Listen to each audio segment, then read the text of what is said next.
आचार्य भावमिश्र ने अपने संहिता भाव प्रकाश निघंटु में ऋतु हरितकी और ऋतु के अनुसार मत्स्य सेवन के बारे में वर्णन किए हैं। पहला क्वेश्चन तो ये आता है, आचार्य भावमिश्र के टाइम पीरियड क्या है, 16th सेंचुरी एडी, और भाव प्रकाश निघंटु हम लघुत्रय में पढ़ते हैं। ठीक है, हरितकी के बारे में पहले कुछ इंपॉर्टेंट डिटेल्स जानते हैं। Botanical name Terminalia chebula, family Combretaceae, गुण होता है रुक्ष और लघु, ठीक है, और उष्णवीर होता है, विपाक मधुर होता है।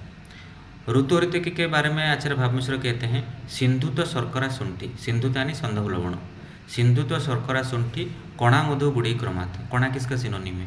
पिपलिका।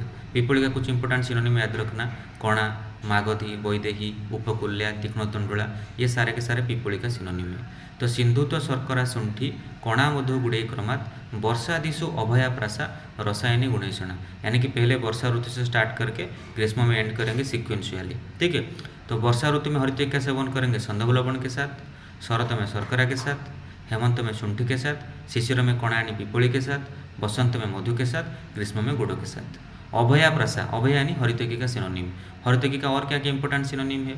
अभया, पथ्या, शिवा, कायस्था, अमृता, रोहिणी, श्रेयसी।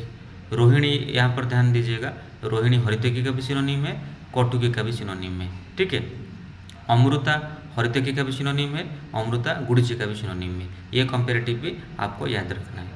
क्लिनिकली अगर थोड़ा बात करते हैं हरितकी और आमलकी के बीच में डिफरेंस की, तो हरितकी रसायन मार्ग अवरोधजन्य वात प्रकोप में अच्छा काम करता है। जहाँ भी स्रोत अवरोध हुआ है वहाँ पर अच्छा काम करते हैं हरितकी रसायन। लेकिन धातु क्षयजन्य वात प्रकोप हुआ है या उससे रिलेटेड कुछ व्याधि है तो वहाँ पर आमलकी रसायन अच्छा काम करता है। दोनों का विपाक मधुर है, लेकिन हरितकी उष्णवीर्य, आमलकी शीतवीर्य।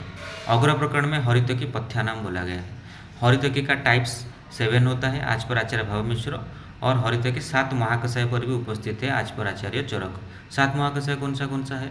ज्वरहर, विरेचनपग, कुष्ठहर, काशहर, अर्शघ्न, वयस्थापन, प्रजस्थापन, ये 7 महाकषाय पर हरितकी उपस्थित है।